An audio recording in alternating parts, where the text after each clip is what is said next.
Welcome to periodical classes. और आज का टॉपिक है मिस्ट्री ऑफ केमिस्ट्री। आज समझेंगे केमिस्ट्री का यूज़ क्या है, कैसे एटम का फॉर्मेशन होता है, कैसे मॉलिक्यूल्स बनते हैं, कैसे एटम के चारों ओर इलेक्ट्रॉन मूव करते हैं। ठीक है, यूनिवर्स हमारी कैसे काम करती है, क्या होता है यूनिवर्स के अंदर, इलेक्ट्रॉन जो होते हैं इनसे भी छोटे पार्टिकल कौन कौन से होते हैं, इन सब के बारे में आज हम डिस्कस करते हैं। ठीक है, तो देखिए एलिमेंट्स क्या होता है। एलिमेंट वो होते हैं जो एक जैसे एटम से मिलके बने होते हैं। ठीक है, और जो एटम होते हैं ये सबसे छोटे पार्टिकल माने गए हैं। इनसे भी छोटे पार्टिकल्स हैं जिनको हम इलेक्ट्रॉन, प्रोटॉन, न्यूट्रॉन कह रहे हैं। तो इलेक्ट्रॉन, प्रोटॉन, न्यूट्रॉन ये सब एटॉमिक पार्टिकल्स कहलाते हैं क्योंकि ये एटम के अंदर एग्जिस्ट करते हैं। ठीक है, अब जैसे हाइड्रोजन है तो हाइड्रोजन का एटॉमिक नंबर 1 होता है, तो उसके पास एक प्रोटॉन होता है और एक इलेक्ट्रॉन होता है। तो एक इलेक्ट्रॉन प्रोटॉन के चारों ओर इस तरीके से सर्कुलर मैनर में घूम रहा होता है। एक्चुअल में हम ये बोहर थ्योरी के अकॉर्डिंग इस तरह का उसे दिखाने की कोशिश कर रहे हैं, लेकिन जो इलेक्ट्रॉन है वो इस तरीके से कुछ मूव नहीं करता है क्योंकि आगे प्रूफ किया जा चुका है कि जो इलेक्ट्रॉन है ये वेव की तरह बिहेव करता है। तो अगर वेव की तरह बिहेव करता है तो वेव इस तरीके से पार्टिकल की तरफ घूमेगी नहीं। ठीक है, सेम एज कार्बन है तो कार्बन का एटॉमिक नंबर 6 है, तो इलेक्ट्रॉन्स इस तरीके से न्यूक्लियस के चारों ओर घूमते हुए। ठीक है, नाइट्रोजन एटॉमिक नंबर 7, तो 7 एटॉमिक नंबर होने का मतलब सात, उसके पास नंबर ऑफ इलेक्ट्रॉन 7 है, तो 7 इलेक्ट्रॉन इस तरीके से मूव कर रहे हैं। कार्बन के 6 इलेक्ट्रॉन, नाइट्रोजन के 7 इलेक्ट्रॉन। इसी तरीके से ऑक्सीजन के 8 इलेक्ट्रॉन्स हैं, तो 8 इलेक्ट्रॉन सर्कुलर मैनर में इस तरीके से मूव करते रहते हैं। ठीक है, न्यूक्लियस के चारों ओर। तो ऑक्सीजन का एटॉमिक नंबर है 8, मास है 16, तो इसका मतलब इसमें न्यूट्रॉन कितने हैं आपके पास 8, प्रोटॉन कितने हैं 8 और इलेक्ट्रॉन कितने हैं 8। तो ये न्यूक्लियस के चारों ओर इस तरीके से मूव करते हैं इलेक्ट्रॉन्स। ठीक है, नेक्स्ट बात करते हैं। देखिए जैसे कंपाउंड क्या होता है, तो जब हम एक से ज़्यादा एलिमेंट को, चाहे वो सेम तरह के हों चाहे डिफरेंट तरह के एलिमेंट हों, और वो जब एलिमेंट आपस में जुड़ते हैं उनके बीच में इंटर एटॉमिक फोर्स लगता है और फिक्स्ड रेशियो होता है उनका, तो कंपाउंड का फॉर्मेशन करते हैं। जैसे मीथेन का एक एग्जांपल मैंने आपके सामने दिखाया है ये। तो मीथेन में ये जो बड़ा सर्किल है ये कार्बन को इंडिकेट कर रहा है और जो छोटे छोटे सर्कल्स हैं ये हाइड्रोजन को इंडिकेट कर रहे हैं। तो मीथेन में कार्बन और हाइड्रोजन का रेशियो फिक्स है, देखिए 1:4। ठीक है, एक कार्बन से 4 हाइड्रोजन बाइंड है और इलेक्ट्रॉन इस तरीके से इसके चारों ओर मूव करते रहते हैं। ठीक है, नेक्स्ट बात करते हैं जो एलिमेंट्स होते हैं ये कैसे मॉलिक्यूल का फॉर्मेशन करते हैं। तो जैसे यहाँ पे एक एग्जांपल देखते हैं, जैसे मेथनॉल है, तो मेथनॉल से एथेनॉल या एलिमेंट्स आपस में कंबाइन करके एथेनॉल का फॉर्मेशन कैसे करते हैं। तो जैसे ये एक मीथेन है CH4 और ये वाटर का स्ट्रक्चर है। ठीक है, अगर आप देखें वाटर का स्ट्रक्चर वी शेप होता है, तो ये कुछ अप्रॉक्सीमेटली वी शेप लग रहा है। अब देखिए इससे आपका क्या अटैच होना है, कार्बन अटैच करेंगे, तो क्योंकि इथेन के मॉलिक्यूल में 2 कार्बन होते हैं, तो क्या होता है कि जो कार्बन है ये कार्बन से बाइंड करता है और कार्बन का हाइड्रोजन न्यू कार्बन की तरफ शिफ्ट हो जाता है। तो इस तरीके से जो कार्बन था वो CH3 का फॉर्मेशन कर लेता है, तो CH3 CH2OH का फॉर्मेशन हो जाता है। ऑक्सीजन का एक हाइड्रोजन भी कार्बन की तरफ शिफ्ट हो जाता है और एथेनॉल बन जाता है। तो जब नया मॉलिक्यूल बनता है तो एटम अपने आप को रीअरेंज करते हैं और रीअरेंज कुछ इस तरीके से करते हैं कि एक न्यू मॉलिक्यूल का फॉर्मेशन होता है। ये एटम जब माइग्रेट करते हैं तो दूसरे एटम के न्यूक्लियर फोर्स के कांटेक्ट में आते हैं। तो जैसे वो न्यूक्लियर फोर्स के कांटेक्ट में आएंगे तो वहाँ पे फिर से एक इंटर एटॉमिक फोर्स लगना चालू हो जाएगा। इंटर एटॉमिक फोर्स का मतलब यहाँ पे है कि आपका आयनिक फोर्स होता है, जो इलेक्ट्रोस्टैटिक फोर्स ऑफ अट्रैक्शन होता है, और कोवलेंट फोर्सेस हैं। तो ये जो कोवलेंट फोर्स है या आपका जो आयनिक फोर्सेस हैं, इनको हम एक साथ मिला करके इंटर एटॉमिक फोर्स कह रहे हैं क्योंकि ये एटम के बीच में लगने वाले फोर्सेस हैं। ठीक है, तो जब एटम के बीच में फोर्सेस लगते हैं तो ये आपस में बाइंड करते हैं, अपोजिट फोर्स एक दूसरे को अट्रैक्ट करते हैं। इलेक्ट्रॉन प्रोटॉन को अट्रैक्ट कर रहा है, तो ये अपोजिट चार्ज आयंस आपस में अट्रैक्ट कर रहे हैं और अट्रैक्ट करने की वजह से एक एटम दूसरे एटम सेम या डिफरेंट के साथ कंबाइन करके मॉलिक्यूल का फॉर्मेशन करता है, कंपाउंड का फॉर्मेशन करता है। ठीक है, नेक्स्ट देखिए जैसे यहाँ पे मैंने एग्जांपल लिया है जैसे हाइड्रोकार्बन्स, तो हाइड्रोकार्बन्स जो होते हैं वो हाइड्रोजन और कार्बन का मिलके बने होते हैं। जैसे कि एग्जांपल है गैसोलीन। तो जो गैसोलीन है ये इसमें कई सारे, गैसोलीन एक्चुअल में जो होता है ये मिक्सचर ऑफ हाइड्रोकार्बन्स होता है। इसमें एन हेप्टेन भी होता है, एन हेक्सेन भी होता है, ठीक है, और एन ऑक्टेन भी हो सकता है। तो इन सब का मिक्सचर होता है जिसको हम गैसोलीन कहते हैं, ठीक है, या पेट्रोल, गैसोलीन का दूसरा नाम पेट्रोल भी है, ठीक है। और हाइड्रोकार्बन की चेन को बढ़ाएंगे घटाएंगे तो नए नए हाइड्रोकार्बन्स बनते हैं, ठीक है। जैसे 3 कार्बन के हाइड्रोकार्बन को आपको पता है प्रोपेन कहते हैं। तो कार्बन नंबर 1 से लेके कार्बन नंबर 4 तक के जो हाइड्रोकार्बन्स होते हैं ये आपका गैसेस फेज में पाए जाते हैं, ठीक है। लेकिन जैसे जैसे कार्बन 4 के अबव जाते हैं, कार्बन नंबर 18 तक की, तो ये लिक्विड फेज में रहते हैं, इसीलिए गैसोलीन आपका लिक्विड फेज में है, ठीक है। कार्बन नंबर 7 है। और इसके अबव अगर 18 के ऊपर जाएंगे तो वो आपका सॉलिड फेज में आ जाएगा, ठीक है। जैसे जैसे नंबर ऑफ कार्बन और बढ़ते चले जाएंगे तो वान डर वाल फोर्स ऑफ इंट्रैक्शन बढ़ने लगता है। और वान डर वाल फोर्स ऑफ इंट्रैक्शन बढ़ने की वजह से क्या होता है कि जो फेज होती है एट मॉलिक्यूल की वो चेंज हो जाती है, ठीक है। तो आपकी फेज चेंज होकर के गैस से लिक्विड, लिक्विड से सॉलिड आ जाएगी, ठीक। तो जैसे डीजल है तो डीजल में नंबर ऑफ कार्बन 12 तक की होते हैं। इस तरीके से ऑयल ज़्यादातर जितने भी होते हैं उनमें 20 तक के कार्बन होते हैं, ठीक है। इस तरीके से जो प्लास्टिक है उसमें लगभग 1000 कार्बन हो सकते हैं, ठीक। अब देखिए मैंने क्या किया है यहाँ पे कई सारे 3 लेयर में मैंने एन हेप्टेन को रखा है। और इस एन हेप्टेन में अगर हम कार्बन और हाइड्रोजन की यूनिट को हटा करके ऑक्सीजन से रिप्लेस कर देते हैं तो क्या होता है आपका लिपिड का फॉर्मेशन हो जाता है। लिपिड मीन्स फैट का फॉर्मेशन हो जाता है। तो देखिए मैंने क्या किया है यहाँ पे, इन हाइड्रोजन्स को रिमूव किया है और हाइड्रोजन्स को रिमूव करके यहाँ पे ऑक्सीजन को अटैच किया है। तो जब हाइड्रोजन को रिमूव किया तो यहाँ पे ऑक्सीजन को अटैच किया तो ये COO ग्रुप हो गया। और यहाँ पे कार्बन को अटैच करके यहाँ पे ईस्टर लिंकिंग बना ली है। तो देखिए एक अब ऊपर वाली लेयर में एक ईस्टर लिंकिंग चल रही है CH2 के साथ, नीचे वाले में भी एक ईस्टर चल रही है, इसके नीचे भी ईस्टर चल रही है। अब क्योंकि इस कार्बन की वैलेंसी कंप्लीट नहीं है तो इसको हम क्या करेंगे, आपस में बाइंड कर देंगे कार्बन को। तो ये आपका बन गया है लिपिड। तो लिपिड एक्चुअल में क्या होते हैं, लिपिड आपके ईस्टर्स होते हैं, ट्राई ईस्टर्स होते हैं ग्लिसरॉल के। तो अगर आप इसका स्ट्रक्चर देखेंगे तो CH2OH, CHOH, CH2OH ये ग्लिसरॉल का स्ट्रक्चर होता है। और इस ग्लिसरॉल में आपका ईस्टर का फॉर्मेशन हुआ है तो इनको हम ग्लिसरॉइड्स कहते हैं। तो जो ग्लिसरॉइड्स हैं यही आपके क्या हैं, एक तरह से लिपिड्स हैं, ठीक है। नेक्स्ट बात करते हैं, यहाँ पे आपको दिखा रहे हैं कि कैसे आपका अमोनियम आयन का फॉर्मेशन होता है। तो एक एग्जांपल लिया है जिसमें हमने एसिटिक एसिड, जिसको हमने यहाँ पे कहा है विनेगर है। विनेगर एक्चुअल में एसिटिक एसिड नहीं होता है, ये एसिटिक एसिड का 5 to 7% सोल्यूशन होता है, ठीक है। तो अगर हम ग्लेशियल एसिटिक एसिड लें तो उसको हम विनेगर नहीं कहेंगे। ग्लेशियल एसिटिक एसिड का अगर हम 5 to 7% सोल्यूशन बना लें तो वो आपका विनेगर कहलाता है। और अगर हमने इस विनेगर के अंदर जैसे मान लीजिए अमोनिया डाली, तो अमोनिया का आप जैसे आप देख रहे हैं यहाँ पे 2 इलेक्ट्रॉन्स नाइट्रोजन के एटम के अंदर माइग्रेट कर रहे हैं। ये एक्चुअल में ये जो 2 इलेक्ट्रॉन मैंने दिखाने की कोशिश की है ये लोन पेयर इलेक्ट्रॉन्स हैं। तो लोन पेयर इलेक्ट्रॉन का मतलब ये नहीं होता है कि वो एक जगह बाइंड है, वो एक ही एटम के अंदर मूव कर रहे हैं। देखिए मैंने हाइड्रोजन की तरफ नहीं दिखाया है, सिर्फ नाइट्रोजन के अंदर वो मूव कर रहा है इलेक्ट्रॉन, ठीक है। तो ये क्या करेगा, ये लोन पेयर इलेक्ट्रॉन इस प्रोटॉन को अट्रैक्ट कराएगा हाइड्रोजन को। तो जो ऑक्सीजन से हाइड्रोजन लगा हुआ है ये हाइड्रोजन क्या करेगा, इस नाइट्रोजन की तरफ माइग्रेट कर रहा है। तो हमने प्लस चार्ज माइग्रेट कर रहे हैं, मतलब कि हाइड्रोजन को माइग्रेट किया है यहाँ पे। और हाइड्रोजन माइग्रेट करके उसका एक इलेक्ट्रॉन देखिए मैंने शो कर दिया, ठीक है। तो ये एक इलेक्ट्रॉन उसका अंदर मूव करना चालू हो गया। नेक्स्ट बात करते हैं, जैसे आप देखिए अमाइनो एसिड्स क्या होते हैं। तो अमाइनो एसिड भी देखिए आपके एलिमेंट से मिलके बने हुए हैं, carbon, hydrogen, nitrogen, oxygen, sulphur, इन्हीं से मिलके बने हैं अमाइनो एसिड, ठीक है।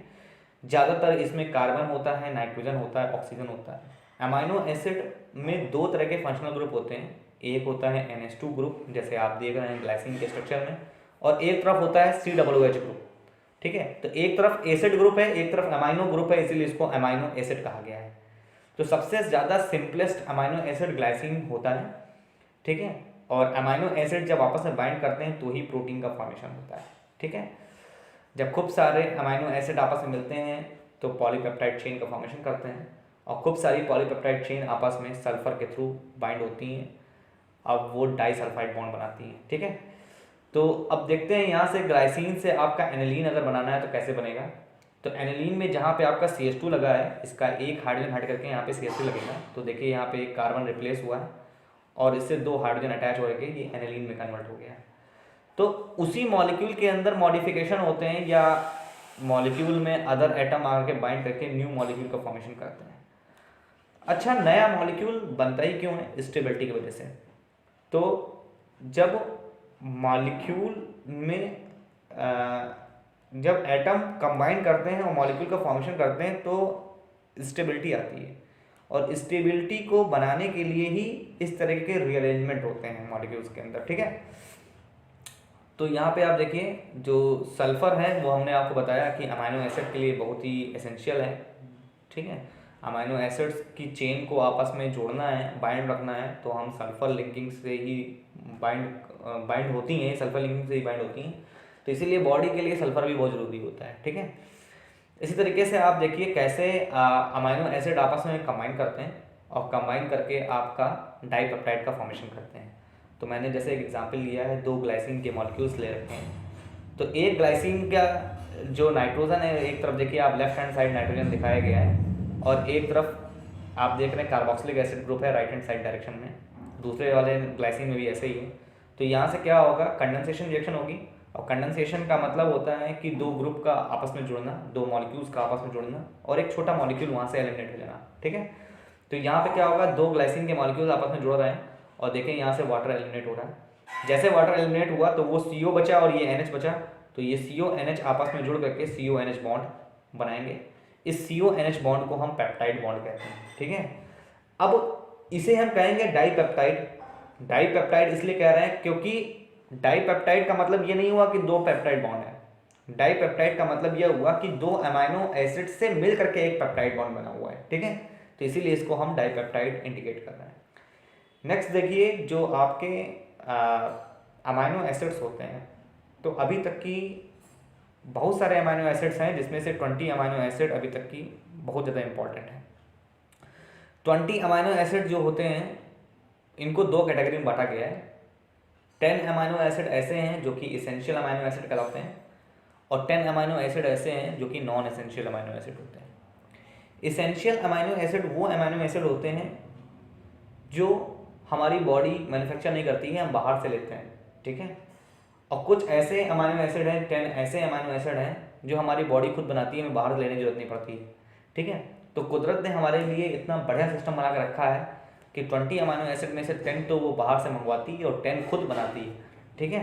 इस तरीके से प्रोटीन का फॉर्मेशन जब हमारी बॉडी के अंदर होता है तो अमाइनो एसिड की यूनिट, अभी जैसे आपको पीछे दिखाया था कि पॉलीपेप्टाइड चेन कैसे बनती है, तो अमाइनो एसिड की यूनिट 2 अमाइनो एसिड को जोड़ के दिखाया था, डाइपेप्टाइड बन रहा था। इस तरीके से 3 जुड़ेंगे तो ट्राईपेप्टाइड, टेट्रापेप्टाइड, हेक्सापेप्टाइड, इस तरीके से जुड़ते जुड़ते पॉलीपेप्टाइड चेन बना लेते हैं। और ये पॉलीपेप्टाइड चेन्स खूब सारी आपस में बाइंड हो जाती हैं सल्फर के थ्रू और एक प्रोटीन का स्ट्रक्चर, 3 डायमेंशन प्रोटीन का स्ट्रक्चर का फॉर्मेशन करती हैं, ठीक है। तो यहाँ पे देखिए मैंने ये दिखाया कि ये जो आपके 5 एलिमेंट्स हैं, ये 5 एलिमेंट्स ही आपका 20 अमाइनो एसिड का फॉर्मेशन करते हैं, ठीक है। नेक्स्ट देखिए बात करते हैं नायलॉन की। तो देखिए जो नायलॉन होता है ये 2 चीज़ों से मिलकर बना होता है, एक है हेक्सा मिथाइल डाइअमीन और एक है एडिपिक एसिड। तो ये जो आप देख रहे हैं रेड बॉल्स हैं, ये रेड बॉल ऑक्सीजन को इंडिकेट कर रही हैं, और एक मॉलिक्यूल में देखिए आप ग्रीन बॉल देख रहे हैं, तो ये ग्रीन बॉल आपकी नाइट्रोजन को इंडिकेट कर रही है, ठीक है, NH2NH2। हेक्सा मिथाइल डाइअमीन का फॉर्मूला क्या हुआ, CH2 ग्रुप को हम मिथाइलिन ग्रुप कहते हैं, ठीक है। तो देखिए यहाँ पे मिथाइलिन ग्रुप जो ग्रीन वाला स्ट्रक्चर है उसमें आप देखिए मिथाइलिन ग्रुप कितने हैं, 6, ठीक है, और 2 एमीन है तो इसे हम कहेंगे हेक्सा मिथाइल डाइअमीन। जो रेड वाली बॉल्स वाला स्ट्रक्चर है उसमें जैसा आप देखिए नंबर ऑफ कार्बन कितने हैं, 6, और लास्ट 2 कार्बन जो हैं उनमें COOH ग्रुप लगे हैं, तो मतलब ये है एडिपिक एसिड जो कि 6 कार्बन की डाइकार्बोक्सिलिक एसिड होती है, ठीक है।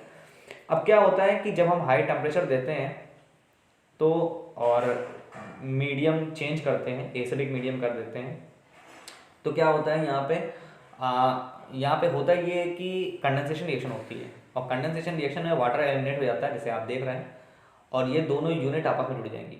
तो देखें यहाँ पे जैसे आपने अमाइनो एसिड देखा था तो आपस में जुड़ करके CONH बॉन्ड बना रही थी। सेम एज देखिए यहाँ पे भी पेप्टाइड बॉन्ड बन गया है, CONH बॉन्ड बन गया है। सेम एज कई अदर यूनिट्स आपस में जुड़ेंगी और वो यूनिट जुड़ करके एक पेप्टाइड लिंकिंग फिर से बन गया। देखिए वाटर एलिमिनेट हुआ, पेप्टाइड लिंकिंग फिर से बन गया, तो ये अब बन गया आपका ट्राईपेप्टाइड। नेक्स्ट देखिए फिर एक यूनिट आई, फिर इस यूनिट से एक वाटर एलिमिनेट हुआ और एलिमिनेट होने के बाद एक पेप्टाइड लिंकिंग फिर से बन गई, तो ये बन गया टेट्रापेप्टाइड। ठीक है, तो टेट्रापेप्टाइड का मतलब हुआ कि 4 अमाइनो एसिड मिल करके पेप्टाइड बॉन्ड बना रहे हैं, कितने 3, तो ये हो गया टेट्रापेप्टाइड बॉन्ड। ठीक है, तो इस तरीके से कई सारी यूनिट आपस में पेप्टाइड लिंकिंग जुड़ती हैं और नायलॉन 6,6 का फॉर्मेशन होता है। नायलॉन 6,6 इसलिए कह रहे हैं क्योंकि आपने देखा कि जो एडिपिक एसिड था वो भी 6 कार्बन का था और हेक्सामिथाइल डायमीन जो था वो भी 6 कार्बन का था, तो दोनों 6 कार्बन के कंपाउंड आपस में कंडेंसेशन रिएक्शन कर रहे हैं, इसीलिए नायलॉन के आगे 6,6 लिखा गया है। ठीक है, नेक्स्ट देखिए बहुत सारे गैसेस मॉलिक्यूल्स होते हैं जो कि इन्वायरमेंट के अंदर पाए जाते हैं और ये UV radiation, IR radiation, cosmic rays sun से एब्जॉर्ब करते हैं और एब्जॉर्ब करने के बाद हाईली एनर्जेटिक हो जाते हैं और आपस में कंबाइन करके न्यू मॉलिक्यूल का फॉर्मेशन करते हैं। ठीक है, तो हमारा जो इन्वायरमेंट बना हुआ है ये भी कई सारे एलिमेंट से मिलकर बना हुआ है, मतलब हम पूरी तरीके से केमिस्ट्री से घिरे हुए हैं। तो ऐसा नहीं है कि केमिस्ट्री हमारे चारों ओर नहीं है, सारे केमिकल रिएक्शन, यहाँ तक कि हमारे बॉडी के अंदर हम जो सोचते हैं, हमारी बॉडी में जो हंगर आती है या हमारे में एंग्री, जब हम लोग बहुत गुस्सा हो जाते हैं, भूख लगती है या प्यास लगती है, ये भी केमिकल रिएक्शंस की वजह से ही ऐसा होता है। ठीक है, तो इसीलिए हमारे डेली लाइफ रूटीन के लिए केमिस्ट्री बहुत ही ज़रूरी सब्जेक्ट के रूप में आते हैं। ठीक है, उभर के आती है। नेक्स्ट देखिए बात करते हैं जब हम इलेक्ट्रॉन को खूब तेज़ी से एक्सेलरेट करते हैं, ठीक है, और ये आपस में टकराते हैं, तो टकराने के बाद क्या करते हैं, ये आपका कंबाइन करके इलेक्ट्रॉन और पॉजिट्रॉन का एक पेयर बनाते हैं। तो देखिए यहाँ पे आपस में टकराए और टकराने के बाद आपका एक इलेक्ट्रॉन और एक प्रोटॉन, ठीक है, मतलब पॉजिट्रॉन का पेयर बन गया। ठीक है, इलेक्ट्रॉन और पॉजिट्रॉन, पॉजिट्रॉन अलग चीज़ है, प्रोटॉन अलग चीज़ है, तो पॉजिट्रॉन और इलेक्ट्रॉन का यहाँ पे एक पेयर बन गया। ठीक है, देखिए जब बहुत ज़्यादा तेज इलेक्ट्रिक करंट, जब आप देखते हैं कि मौसम चेंज होता है और एकदम से बिजली क्रिएट होती है, तो ये बिजली एक्चुअल में क्या है, ये इलेक्ट्रॉन्स ही तो हैं। तो ये हाई एनर्जी इलेक्ट्रॉन्स क्या होते हैं, ये तेज़ी से ज़मीन की तरफ आते हैं। ठीक है, तो जब ये बादलों से होते हुए ज़मीन की तरफ आ रहे होते हैं तो एयर इनका रास्ता रोक रहा होता है और ये आने के बाद क्या होता है, million volts of electric current develop होती है और ये आके ज़मीन से टकराते हैं और टकराने के बाद न्यू इलेक्ट्रॉन का फॉर्मेशन करते हैं। तो इस तरीके से जो सब एटॉमिक पार्टिकल्स होते हैं ये कभी ख़त्म नहीं होते हैं, ये सब एटॉमिक पार्टिकल फिर से नया सब एटॉमिक पार्टिकल में कन्वर्ट हो जाते हैं। ठीक है, नेक्स्ट देखिए बात करते हैं कि जो आपके सब एटॉमिक पार्टिकल्स हैं, इलेक्ट्रॉन, प्रोटॉन, न्यूट्रॉन, ये एक्चुअल में किस चीज़ से मिलके बने होते हैं। तो ये साइंटिस्टों के थ्रू कई सारी थ्योरीज आई हैं, उसमें से मैंने एक उठाई है क्वार्क थ्योरी। तो क्वार्क थ्योरी कहती है कि जो आपके सब एटॉमिक पार्टिकल्स हैं वो 6 क्वार्क से मिलके बने हुए हैं। ठीक है, और ये जो 6 क्वार्क मैंने एक लाइन से दिखाए हुए हैं जो डिफरेंट डिफरेंट कलर से दिखाए जा रहे हैं, तो इनके अलग अलग नाम भी हैं, up quark, down quark, charm quark. ठीक है, तो ये सब अलग अलग अदर भी और नाम है। तो इस तरीके से 6 क्वार्क पार्टिकल्स हैं और ये 6 क्वार्क पार्टिकल एंटी क्वार्क का भी फॉर्मेशन करते हैं। कब बनाएंगे एंटी क्वार्क, जब इन पे हाई एनर्जी की गामा रेडिएशन गिरेगी और ये हाई एनर्जी की जो गामा रेडिएशन है इसका जो वोल्टेज होगा वो लगभग 3000 मिलियन वोल्ट्स अगर करंट से high energy gamma radiation release हो रही है, तो इन क्वार्क के एंटी क्वार्क का फॉर्मेशन हो जाता है। ठीक है, तो देखिए जो आपका अप क्वार्क होता है उसकी जो स्पिन होती है वो होती है +2/3, ये क्वांटम मैकेनिक्स से निकाला गया है मैथमेटिकल कैलकुलेशन करके। इसी तरीके से डाउन क्वार्क जो होता है उसकी स्पिन होती है -1/3, और जब अप क्वार्क 2 और एक डाउन क्वार्क आपस में मिलते हैं तब आपका फॉर्मेशन होता है प्रोटॉन का। ठीक है, तो प्रोटॉन आपका 2 अप क्वार्क और डाउन क्वार्क से मिलकर बनता है। आप इसको जब सॉल्व करेंगे, सॉल्व करने के बाद सिर्फ एक पॉजिटिव न्यूमेरिक वैल्यू बचेगी। तो ये पॉजिटिव न्यूमेरिक वैल्यू ये बताती है कि प्रोटॉन का जो चार्ज होता है वो पॉजिटिव होता है। इसी तरीके से जो आपका न्यूट्रॉन बनता है, तो न्यूट्रॉन आपका बनता है डाउन क्वार्क से, 2 डाउन क्वार्क और 1 अप क्वार्क, ये आपस में जब कंबाइन करते हैं तब आपका न्यूट्रॉन का फॉर्मेशन होता है। ठीक है, जब इनको आप सॉल्व करेंगे तो ओवरऑल वैल्यू जो होगी वो न्यूट्रल रहेगी, इसलिए न्यूट्रॉन पे कोई चार्ज नहीं होता है। ठीक है, प्रोटॉन पे चार्ज होता है। बचा इलेक्ट्रॉन, तो इलेक्ट्रॉन जो होते हैं क्वार्क के साथ साथ और भी पार्टिकल्स होते हैं जिनको हम लेप्टॉन्स कहते हैं। तो जो इलेक्ट्रॉन्स होते हैं वो लेप्टॉन से मिलके बने होते हैं। ठीक है, और जो प्रोटॉन और न्यूट्रॉन होते हैं ये क्वार्क से मिलके बने होते हैं, ये ऐसा साइंटिस्टों का मानना है। ठीक है, नेक्स्ट देखिए हम बात करते हैं क्वार्ट्स की। तो क्वार्ट्स जो होता है ये सिलिकॉन और ऑक्सीजन से मिलके बना होता है। ठीक है, चलिए बात करते हैं क्वार्ट्स के बारे में। तो जो क्वार्ट्स होते हैं ये सिलिकॉन और ऑक्सीजन से मिलके बने होते हैं, इनका फॉर्मूला SiO2 होता है। ठीक है, बालू, तो ये बालू से मिलके बने हुए हैं। अब ये लिखा हुआ है silicon and oxygen atom are sticked tightly and are impervious to water. Impervious का मतलब अभेद्य। ठीक है, नेक्स्ट देखिए, ये देखिए आप देख रहे हैं कि जो क्वार्क है इससे वाटर मॉलिक्यूल स्ट्राइक कर रहे हैं, और जब वाटर मॉलिक्यूल इससे स्ट्राइक कर रहे हैं तो उसको पेनिट्रेट नहीं कर पा रहे हैं।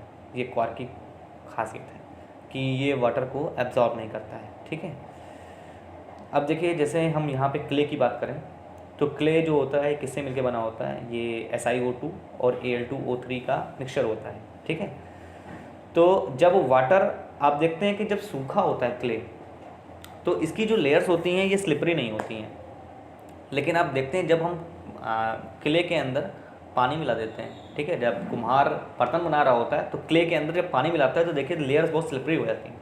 तो ऐसा क्या होता है कि उनकी लेयर्स आपस में स्लिपरी हो जाती हैं। तो आप देखिए ये क्ले की लेयर्स हैं, सिलिकॉन डाइऑक्साइड की और Al2O3 की लेयर्स बनी हुई हैं।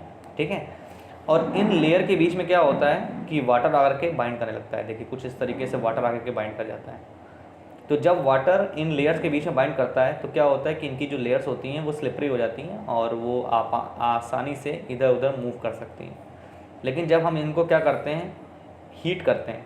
ठीक है, तो अगर हम इनको खूब हाई टेम्परेचर तक की हीट करेंगे तो क्या होता है, यहाँ से जो वाटर होता है वो एलिमिनेट हो जाता है, और जैसे यहाँ से पानी एलिमिनेट होगा तो क्या होगा कि ये जो लेयर्स होंगी ये लेयर्स आपस में बाइंड कर जाएंगी, और बाइंड हो जाने के वजह से ये हार्ड हो जाता है।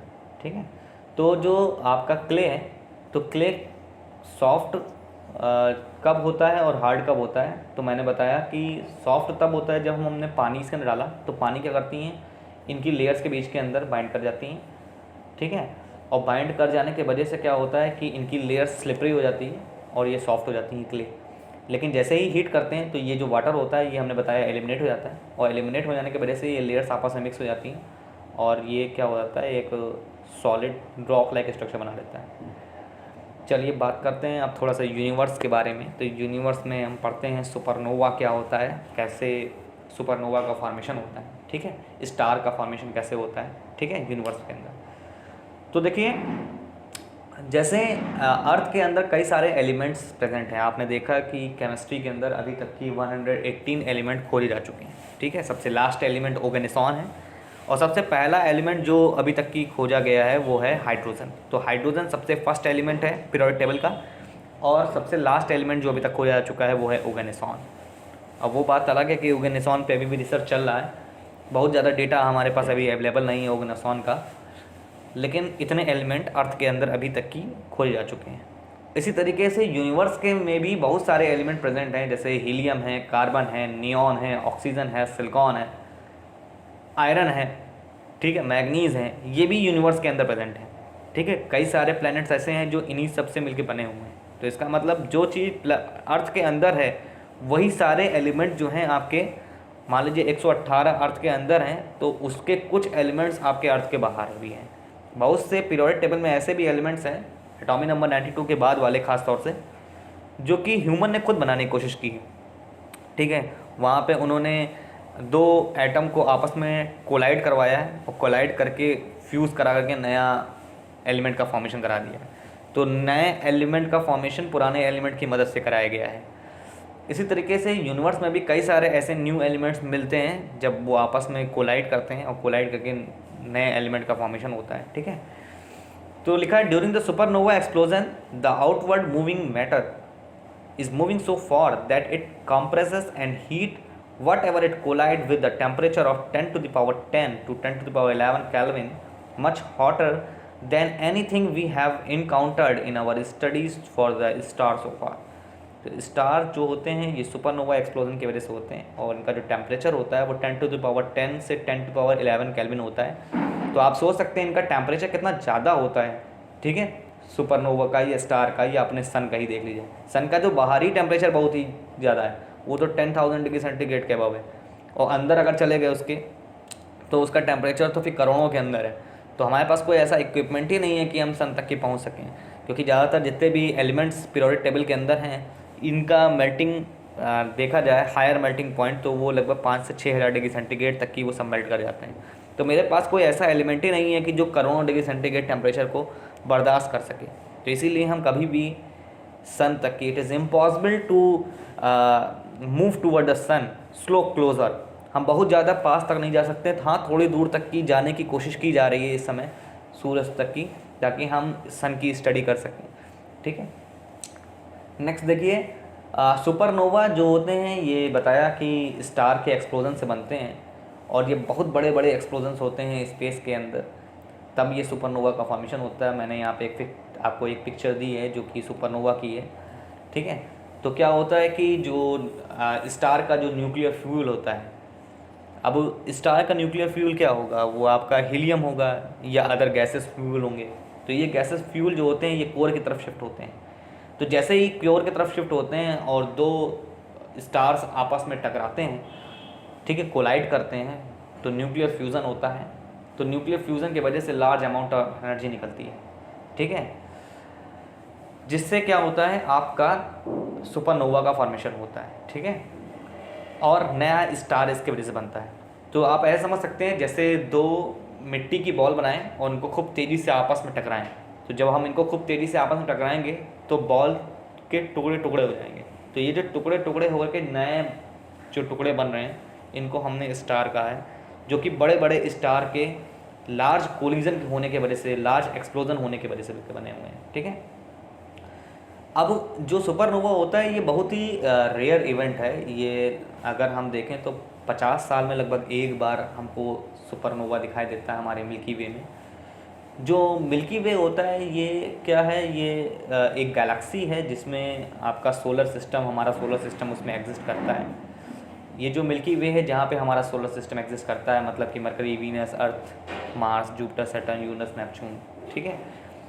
और प्लूटो को तो मैंने डार्क प्लैनेट के अंदर घोषित कर दिया गया है साइंटिस्टों के थ्रू। तो इसका जो रेडियस है इस मिल्की वे का, इसका रेडियस है लगभग 52,850 लाइट ईयर।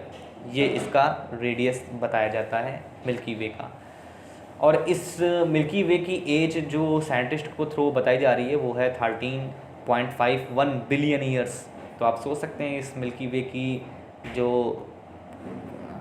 एज है, ये कितना पुराना मिल्की वे है। 13.5 बिलियन ईयर पुराना मिल्की वे है। अगर हमें इस मिल्की वे से बाहर निकलना है, मतलब हमें अपने गैलेक्सी से बाहर जाना है, तो हमें लगभग 550 किलोमीटर पर सेकंड की स्पीड चाहिए। तभी हम क्या कर सकते हैं, इसको इस गैलेक्सी को, इस मिल्की वे को स्केप करके बाहर निकल सकते हैं, ठीक है।